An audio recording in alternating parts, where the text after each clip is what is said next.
中国人民也绝不允许任何外来势力欺负、压迫、奴役我们。谁妄想这样干，必将在14多亿中国人民用血肉铸成的钢铁长城面前。 In the chessboard of global geopolitics, Lee Kuan Yew, the strategic mind behind Singapore's success, once envisioned China's careful chess moves. Chinese fear of any government is luan, it is chaos. Yes. It's a huge country and you cannot control everything. He stressed the need for China to play a patient game, avoiding the mistakes of past powerhouses like Germany and Japan.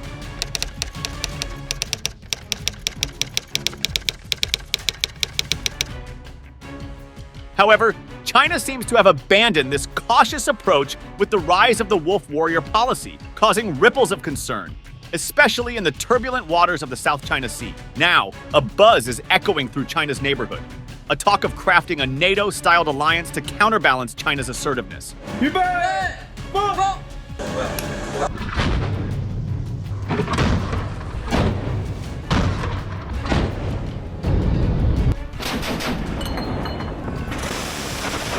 Imagine a regional alliance not unlike NATO, built on mutual defense pacts, joint military exercises, and coordinated diplomatic efforts. It's a strategic response to the shifting tides, a collective stance against potential threats, and a means to navigate the complex game of territorial disputes while upholding the principles of freedom of navigation. As the pieces move on this geopolitical chessboard, the narrative unfolds with intrigue and anticipation. Let us get into the detail of this to understand the complexity involving the territorial disputes and the resulting backlash from the claimant states. Government vessels are not allowed to enter.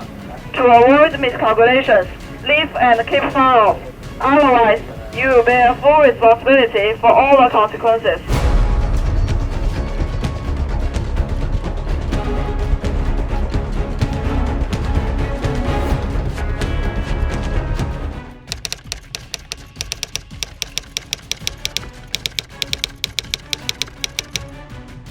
China's expansive claims in the South China Sea, driven by the potential wealth of untapped oil and natural gas, have ignited tensions with neighboring countries such as Brunei, Indonesia, Malaysia, the Philippines, Taiwan, and Vietnam. Territorial disputes, especially regarding resource-rich areas like the Spratly Islands, have intensified since the 1970s. China asserts, based on international law, that foreign military activities in its exclusive economic zone, EEZ, are prohibited. However, the United States contends that under UNCLOS, claimant countries have the right to freedom of navigation in the sea's EEZ without notifying China of military activities. Despite The Hague's 2016 ruling favoring the Philippines, China refuses to acknowledge the court's authority. Satellite imagery reveals extensive Chinese land reclamation efforts, creating and militarizing islands. We continue our look this morning at what China does not want you to see. The superpower is reclaiming land in 7 spots in the South China Sea, adding on average more than 3.5 acres every day. In response, the US and Japan challenged China's claims through freedom of navigation operations, phone ops, and support for Southeast Asian partners, emphasizing the importance of a binding code of conduct to ensure freedom of navigation and prevent conflicts that could endanger sea lines vital for trade and naval movements. Together, our Coast Guards will reinforce and model international rules and norms at sea in order to promote a free and open Indo-Pacific. The roots of the South China Sea dispute trace back to the establishment of the United Nations Conference on the Law of the Sea, UNCLOS, in 1982, providing a framework for nations' rights and responsibilities regarding surrounding waters. However, its vague wording left it ineffective in addressing sovereignty issues in the South and East China Seas. In 1988, China engaged in its first armed conflict over the Spratly Archipelago, sinking 3 Vietnamese ships amid an assertive regional stance. China's 1992 law on the territorial sea claimed the entire South China Sea based on historical rights. Tensions heightened in 1996 with the Mischief Reef incident between China and the Philippines. The ASEAN-China Declaration on the Conduct of Parties in the South China Sea in 2002 aimed to ease tensions, but was followed by years of territorial disputes, military agreements, and geopolitical shifts. The two sides reiterated the importance they attach to their bilateral relations. They recognize that the continued prosperity of their economies depends upon the peace and stability of the region. The renaming of the South China Sea to the West Philippine Sea by the Philippines in 2011 reflected heightened tensions amid broader geopolitical changes, including the U.S. strategic rebalancing to the Asia-Pacific. In 2013, Japanese Prime Minister Shinzo Abe's administration marked a significant shift, approving a defense package to strengthen maritime capabilities around the disputed Senkaku-Diaoyu Islands. Japan's offer of military aid and patrol boats to the Philippine Coast Guard in 2013 signaled a departure from its traditionally pacifist foreign policies. The Philippines initiated a UN arbitration case against China in 2013 over sovereignty claims, marking a historic move under UN close. The signing of the Enhanced Defense Cooperation Agreement between the U.S. and the Philippines in 2014 escalated tensions, while 2014 saw Vietnamese and Chinese ships colliding near the Paracel Islands, triggering anti-China protests in Vietnam. A U.S. warship patrolled near Chinese-built islands in the South China Sea in 2015, challenging Beijing's territorial claims.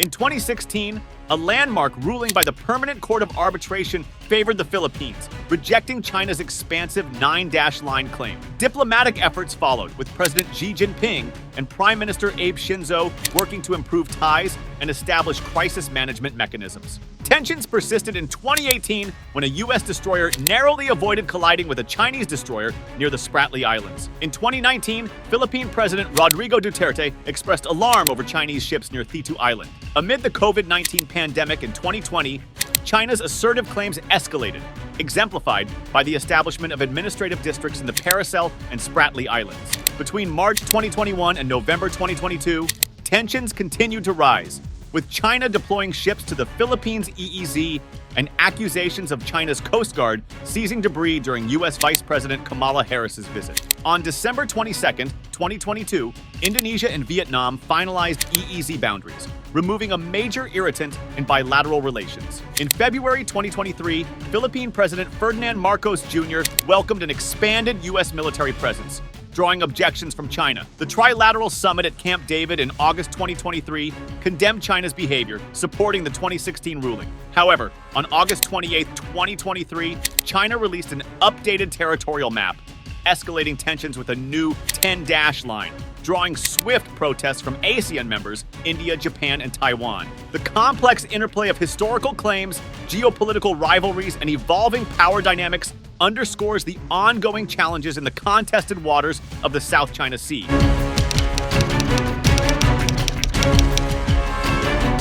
The prospect of a NATO-style alliance in the South China Sea introduces a dynamic array of potential members, strategically positioned to counterbalance China's assertiveness. At the forefront, core littoral states, including Indonesia, Vietnam, the Philippines, Malaysia, and Brunei, form the foundational bloc. Indonesia, the regional giant, demonstrated its resolve in 2023 by sinking a Chinese fishing vessel encroaching on its exclusive economic zone, EEZ.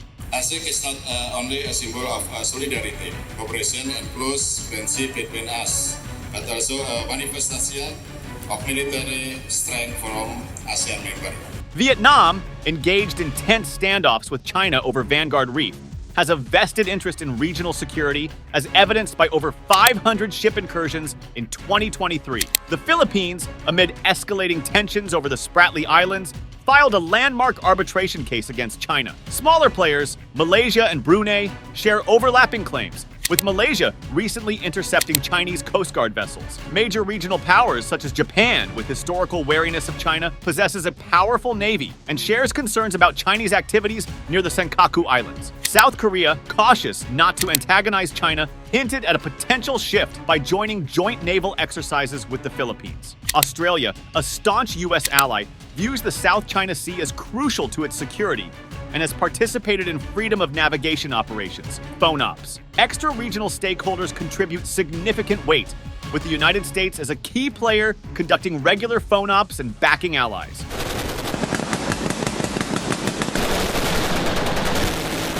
India, a rising regional power, demonstrated engagement through joint naval exercises with the Philippines. The European Union, expressing concerns about China's assertiveness, lends diplomatic support to maintain a rules-based order at sea. While speculative, this diverse coalition, spanning regional powers and extra-regional stakeholders, could foster a united front, ensuring maritime security, safeguarding freedom of navigation, and upholding international law in the critical South China Sea region.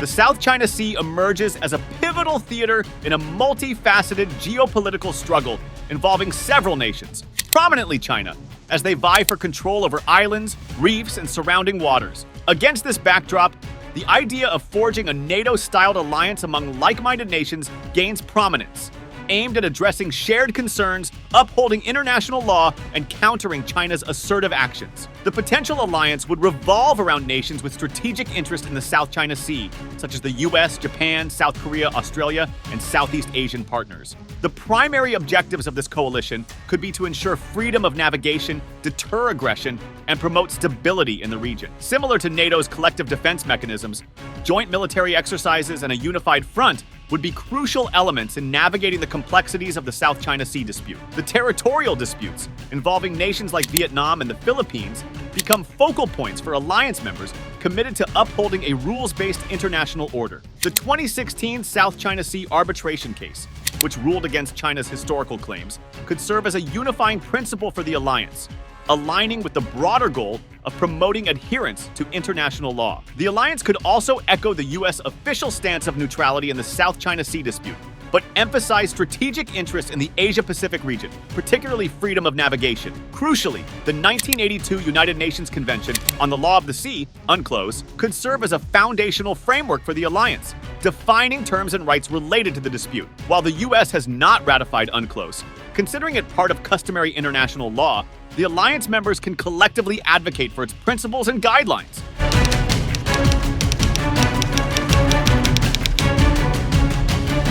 The territorial claims in the South China Sea are visually represented through a myriad of maps and images, each reflecting the perspectives of the nations involved. China, notably the People's Republic of China, PRC, and Taiwan, asserts its expansive territorial reach through the controversial New 10-Dash Line, a contentious demarcation that encircles a significant portion of the South China Sea. This claim is visualized in maps provided by both the PRC and Taiwan, illustrating their differing views on the extent of their maritime territories. The transformation of the South China Sea is evident in visual representations that capture the before and after scenarios, showcasing the development of military installations in the Spratly Islands by China in 2015.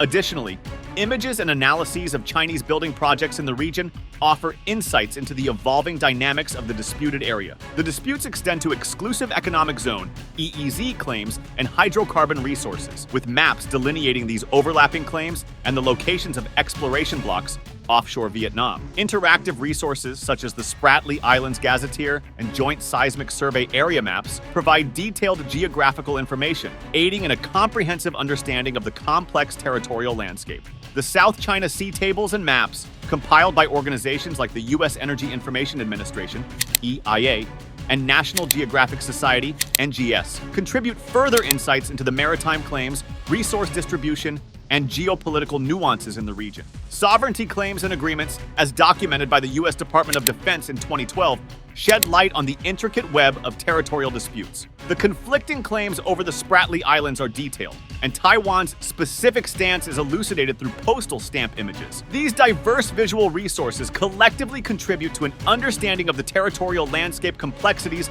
of the South China Sea disputes.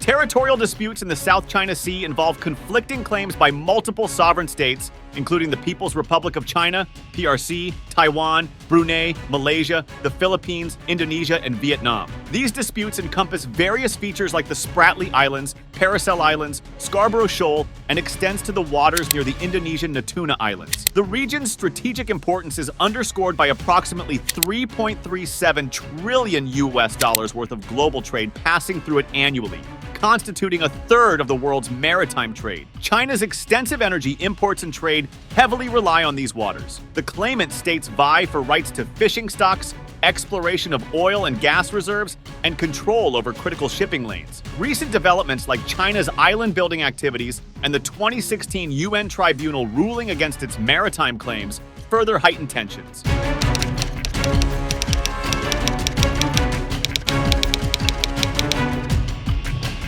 The Association of Southeast Asian Nations, ASEAN, established in 1967 and comprising 10 member states, including Brunei Darussalam, Cambodia, Indonesia, Laos, Malaysia, Myanmar, Philippines, Singapore, Thailand, and Vietnam, plays a distinctive and vital role in conflict resolution within the Southeast Asian region. Operating on the principles of cooperative security and non-confrontational approaches, ASEAN employs preventive diplomacy through dialogue and engagement, both at official levels and through Track 2 dialogues involving non-governmental actors. The organization's commitment to consensus building ensures that decisions are reached through unanimous agreement, providing a platform for peaceful dispute resolution. ASEAN has established normative frameworks like the Treaty of Amity and Cooperation and the ASEAN Charter, emphasizing peaceful settlements, non-interference, and regional cooperation. Acting as a neutral facilitator, ASEAN provides platforms for dialogue and mediation in conflicts such as the Rohingya refugee crisis and the South China Sea disputes. However, the consensus-based decision-making process, the non-interference principle,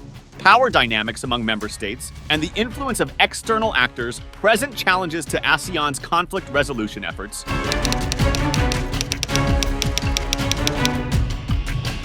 The ongoing South China Sea Code of Conduct (TOC) negotiations between the Association of Southeast Asian Nations, ASEAN, and China mark a crucial diplomatic endeavor to address the complex issues surrounding the disputed waters. The region, vital for its strategic importance and rich resources, has experienced heightened tensions due to China's assertive actions. The objectives of the COC include preventing armed conflict, ensuring freedom of navigation, managing resource extraction sustainably, and upholding international law, particularly the United Nations Convention on the Law of the Sea, UNCLOS. Initiated in 2002 with the Declaration on the Conduct of Parties in the South China Sea, TOC, the negotiations for a legally binding TOC have faced challenges such as China's reluctance to include sensitive issues and varying interpretations of international law among ASEAN states. While recent guidelines aim to expedite the process, significant progress on core issues remains standstill.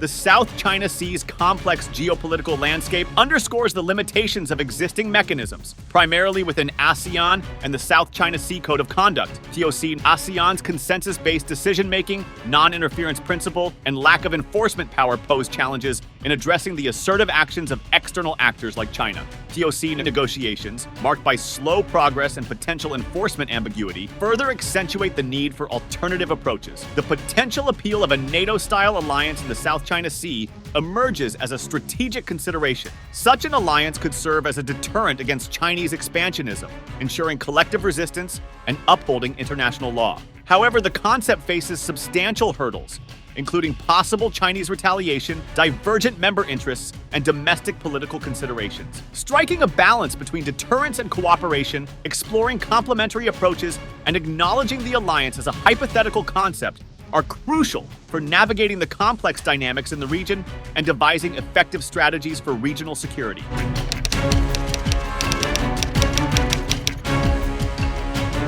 In the contested waters of the South China Sea, a prospective NATO-style alliance is gaining momentum, driven by escalating concerns over China's audacious territorial claims and actions. The rationale for such an alliance is multifaceted, encompassing deterrence, safeguarding freedom of navigation, environmental protection, and upholding international law. China's assertive behavior, marked by extensive island building and militarization, has triggered anxieties, prompting the need for a collective response. The alliance aims to serve as a deterrent force against China's expansionist endeavors, sending a strong message that unilateral actions will face resistance. Moreover, it seeks to ensure the unimpeded flow of global trade, valued at over $3 trillion annually, through the vital maritime routes of the South China Sea. The environmental dimension emphasizes the alliance's role in shielding the region's diverse marine ecosystems from unsustainable practices linked to China's actions. Finally, by upholding international law, particularly the United Nations Convention on the Law of the Sea, UNCLOS, the alliance aims to challenge China's dismissive stance, reinforcing the principles of a rules-based international order. As former U.S. Secretary of State Hillary Clinton aptly stated,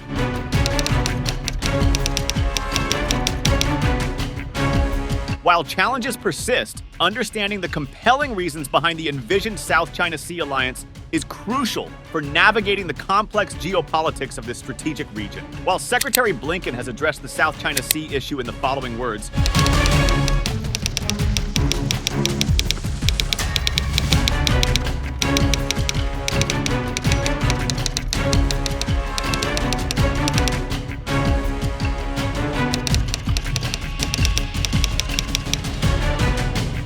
in the prospective formation of a NATO-style alliance in the South China Sea, the structure and mechanisms are pivotal elements for ensuring regional security and countering Chinese expansionism. At its core, a collective defense pact akin to NATO's Article 5 would provide a solid foundation, offering a deterrent against aggression and emphasizing mutual military assistance among member states. This has proven effective in alliances like NATO, where an attack on one member is considered an attack on all. Joint military exercises and patrols would further underscore the alliance's capabilities, fostering interoperability and showcasing a commitment to upholding freedom of navigation. Recent examples, such as joint naval exercises between Japan and the Philippines, highlight the potential for enhanced regional cooperation. Intelligence sharing and cybersecurity cooperation are essential components for staying ahead of emerging threats. Collaborative efforts, similar to the intelligence sharing alliance Five Eyes, can provide valuable insights into China's military activities and cyber capabilities. Diplomatic and economic coordination would amplify the alliance's influence on the international stage, pressuring China to align with established norms. Drawing parallels with the European Union's coordinated response to geopolitical challenges, this approach demonstrates the potential efficacy of unified diplomatic and economic measures. It is crucial to recognize that these are hypothetical features, and the final framework would require intricate negotiations, considering evolving regional dynamics. The success of such an alliance would hinge on maintaining a delicate balance between deterrence and dialogue, ensuring stability while allowing for constructive engagement with China.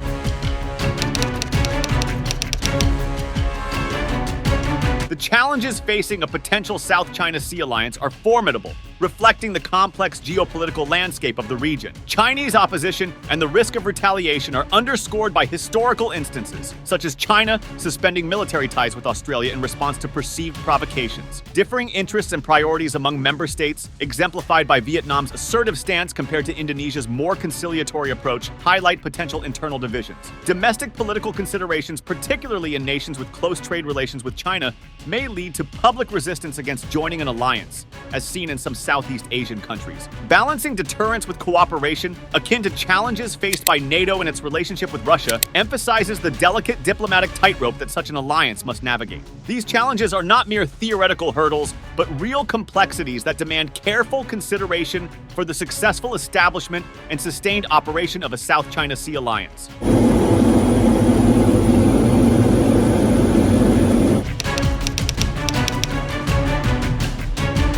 In weighing the anchor of a potential NATO-style alliance in the South China Sea, the fog of uncertainties surrounding its feasibility and impact looms large. The hurdles are formidable, with Chinese opposition, divergent member state interests, and domestic political considerations creating a challenging backdrop for its formation. However, amidst these challenges, a glimmer of hope emerges from the growing regional concerns about China's actions and the strategic interest of the United States in the region, which might create conditions conducive to negotiations. The potential impact of such an alliance on deterring China from unilateral actions and upholding a rules-based order is substantial. Yet the risks of escalation due to miscalculations or perceived encirclement by China underscore the delicate nature of regional dynamics. Exploring alternative and complementary approaches, such as empowering ASEAN, implementing confidence-building measures, and utilizing multilateral forums, could offer a more sustainable and nuanced path. Thank you for joining us in this exploration of a NATO-styled alliance around the China's neighborhood.